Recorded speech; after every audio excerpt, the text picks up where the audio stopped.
Class 8th में आज हम 5th लेसन का अध्ययन करेंगे। हमारे 5th लेसन का नाम है सर्वनाम। सर्वनाम की परिभाषा देखते हैं। वाक्य में संज्ञा के स्थान पर जिन शब्दों का प्रयोग किया जाता है उन्हें सर्वनाम कहते हैं। संज्ञा के स्थान पर ये प्रयुक्त होते हैं, इसे हम सर्वनाम के नाम से जानते हैं, जैसे मैं, तुम, वह, यह, वे आदि। अगला है हमारे पास में सर्वनाम के भेद। सर्वनाम शब्दों के 6 भेद हैं: पुरुषवाचक सर्वनाम, निजवाचक सर्वनाम, निश्चयवाचक सर्वनाम, संबंधवाचक सर्वनाम, प्रश्नवाचक सर्वनाम तथा अनिश्चयवाचक सर्वनाम। इन 6 को पढ़ते हैं हम। पहला पढ़ेंगे हम पुरुषवाचक सर्वनाम।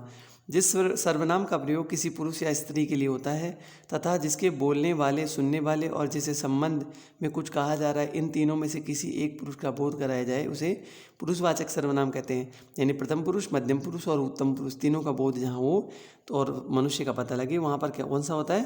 पुरुषवाचक सर्वनाम। जैसे मैं, तुम, वह, इनके 3 भेद हैं। जैसे उत्तम पुरुष, सबसे पहले हम उत्तम पुरुष को पढ़ते हैं। जिस सर्वनाम का प्रयोग बोलने वाला स्वयं अपने लिए करे उसे उत्तम, यानी मनुष्य अपने आप को उत्तम मानता है इसलिए स्वयं के लिए प्रयोग कर रहा है तो उत्तम पुरुषवाचक सर्वनाम। तो जैसे मैं, मेरा, मेरी, मेरे, हमारा, हमारी, हम, हमारा, हमारी, हमारे, हम, मुझको, मुझे आदि। फिर है मध्यम पुरुष। जिस सर्वनाम का प्रयोग वक्ता सुनने वाले के लिए करे उसे मध्यम पुरुषवाचक सर्वनाम कहते हैं। यानी सुनने वाले के लिए, बोलने वाला खुद है और सुनने वाले के लिए, जैसे सामने हमारे खड़ा है उसके लिए कहेंगे तू, तुम, तू, तेरा, तुम्हारा, तुम्हारी, तुम्हारे, तुझे, आप, आपका, आपके, आपके आदि। फिर है अन्य पुरुषवाचक सर्वनाम। जिस सर्वनाम का प्रयोग वक्ता और श्रोता के अतिरिक्त किसी अन्य व्यक्ति के लिए किया जाता है उसे अन्य पुरुष सर्वनाम कहते हैं। जैसे वह, वे, ये हमारे सामने नहीं हो, कोई ज़रूरी नहीं है, तो अन्य जो हमारे सामने नहीं होते उनके लिए प्रयुक्त होता है। जैसे वह, अब वह सामने भी हो सकता है, नहीं भी हो सकता। वह, वे, उसका, उसकी, उसके, यह, ये, इसका, इसके आदि। फिर हमारे पास में निजवाचक सर्वनाम। ये देखें हम निजवाचक, जहाँ आप शब्द का प्रयोग आदर सूचक के अर्थ में न होकर स्वयं अपने लिए होता है उसे निजवाचक। निज यानी स्वयं के लिए, निजी, निज के लिए। जैसे यह कार्य मैं अपने आप कर लूँगा, तो अपने आप कर लूँगा यानी स्वयं के लिए कर रहा है। वह औरों को नहीं अपने को सुधार रहा है, स्वयं को सुधार रहा है, अपने लिए प्रयुक्त हो रहा है।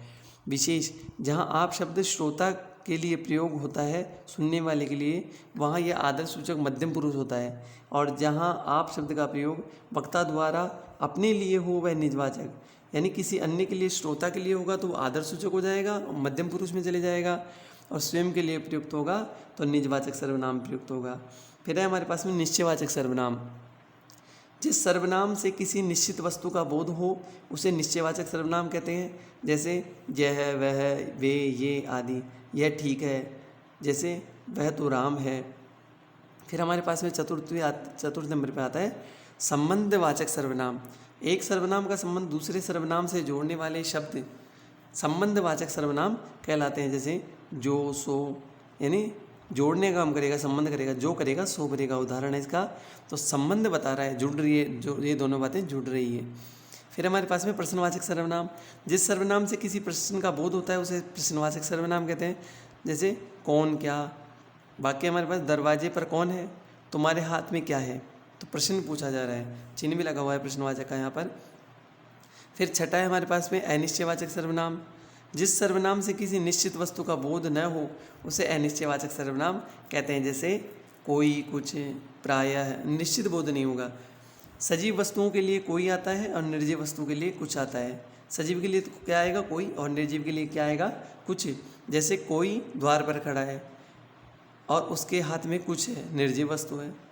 फिर है अगला सर्वनामों के वचन कारक और लिंग। वचन कारक और लिंग के अनुसार सर्वनामों के जो रूप होते हैं उसका संक्षिप्त वर्णन इस प्रकार है। जैसे उत्तम पुरुष, मध्यम पुरुष, अन्य पुरुष, एक वचन, बहुवचन, क्योंकि द्विवचन संस्कृत में चलता है, हिंदी में नहीं चलता। इसमें आएगा एक वचन मैं और बहुवचन में हम। मध्यम पुरुष में तू, बहुवचन में आएगा तुम और आप। अन्य पुरुष में एक वचन में आएगा वह और बहुवचन में आएगा वे और आप। आदर सूचक सर्वनाम में इसका प्रयोग मध्यम पुरुष एवं अन्य पुरुष दोनों में होता है। देखें इसमें हमारे पास यहाँ आगे हम पढ़ेंगे, अध्ययन करेंगे सर्वनामों के प्रकार, कारक कौन कौन से हैं। उपयुक्त सर्वनामों के रूप विभिन्न कारकों में इस प्रकार हैं। जैसे कर्ता कारक में मैं, तुम, वह, मैंने, तुम, तूने, उसके, ये तो हो गया एक वचन में। ये हो गया हमारे पास बहुवचन में। बहुवचन में आता है हम, तुम, आप, वे, हमने, तुमने, आपने, उन्होंने। फिर कर्म कारक में आता है द्वितीय विभक्ति में मुझको, तुझको, उसको, मुझे, तुझे। बहुवचन में आएगा हमको, तुमको, आपको, उनको, उन्हें, हमें, तुम्हें। फिर करण कारक में तृतीय विभक्ति में मुझसे, तुझसे, उससे, अलग होने के अर्थ में नहीं आएगा, यहाँ पर जुड़ा हुआ है ये। और बहुवचन में आएगा हमसे, तुमसे, उनसे, आपसे। संप्रदान में है मुझको, तुझको, उसको, मुझे, तुझे, उसे, मेरे लिए, तेरे लिए, उसके लिए। बहुवचन में आएगा हमको, तुमको, उनको, हमें, तुम्हें, उन्हें, हमारे लिए, तुम्हारे लिए, उनके लिए, आपके लिए। फिर अपादान है जो आपका अलग होने के अर्थ में बताता है, मुझसे, तुझसे, उससे। यहाँ देखिए तृतीया और पंचमी में समान है, लेकिन ये पंचमी में अलग होने के अर्थ में आएगा। बहुवचन में है हमसे, तुमसे, उनसे, आपसे। फिर है संबंध, मेरा, मेरी, मेरे, उसका, उसकी, उसके। बहुवचन में है तुम्हारा, तुम्हारी, तुम्हारे, उनका, उनके, उनके, आपके, आपकी। अधिकरण में मुझसे, मुझ पर, मुझ में, मुझ पर, उनमें, उन पर।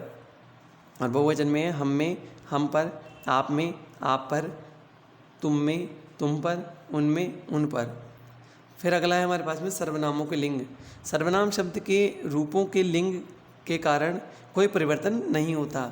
सर्वनाम शब्द स्त्री पुरुष दोनों के लिए एक ही रूप में प्रयुक्त होते हैं। सर्वनाम शब्द का लिंग उनके साथ प्रयुक्त क्रिया से जाना जाता है या उस शब्द से जाना जाता है जिसके स्थान पर उनका प्रयोग हुआ है। जैसे राम परिश्रम करता है वह प्रथम आया, राम परिश्रम करता है वह प्रथम आया, तो यह वाक्य पुल्लिंग का है।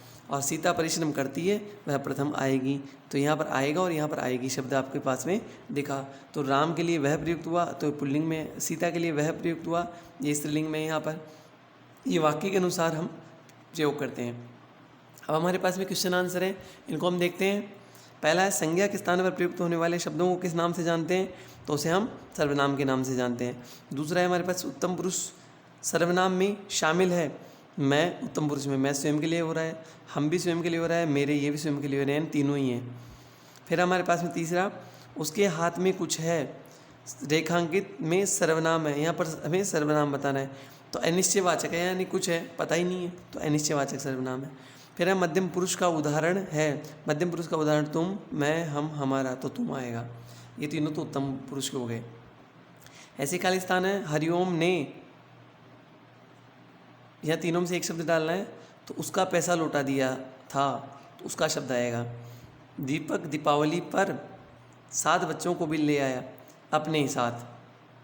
फिर मैं कल तक तुम्हें पुस्तक वापस कर दूंगा।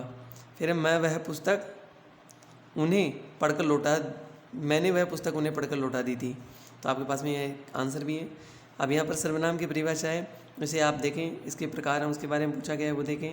और आपके पास में एक थर्ड क्वेश्चन है, इस प्रकार 3 क्वेश्चन ही हैं आपके। तो आपको आज गृह कार्य के रूप में ये जो अभ्यास कार्य है उनको आपको हल करना है कॉपी के अंदर, यहाँ से अभ्यास कार्य से आपको हल करना है। और बाकी आपने जो सर्वनाम पढ़े उनको आप एक बार दोबारा समझें, सुने, समझें उनको, और किस प्रकार के सेंटेंस हैं, कहाँ पर कौन सा शब्द प्रयुक्त हो रहा है, उसके बारे में आप अध्ययन करिए। आज का कार्य हम यहीं तक रखते हैं।